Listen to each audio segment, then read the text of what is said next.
बोलता lunch box. Maryam को school का लंच बिल्कुल पसंद नहीं था।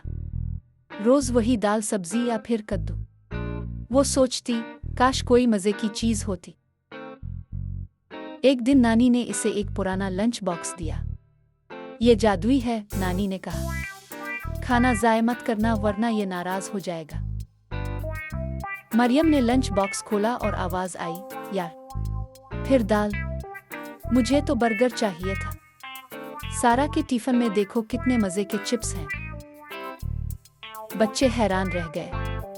अली बोला, ये तो टिफिन कम और टीचर ज्यादा लग रहा है। हर वक्त हुक्म चलाता है। मरियम ने लंच बॉक्स को डांटा, चुप कर जाओ वरना प्रिंसिपल को बता दूंगी। लंच बॉक्स फौरन बोला, नहीं नहीं, कल पिज्जा रख लेना, मैं बिल्कुल चुप हो जाऊंगा। अब मरियम और लंच बॉक्स दोस्त बन गए हैं। मरियम रोज मजे का खाना लाती है और लंच बॉक्स इसे नए लतीफे सुनाता है।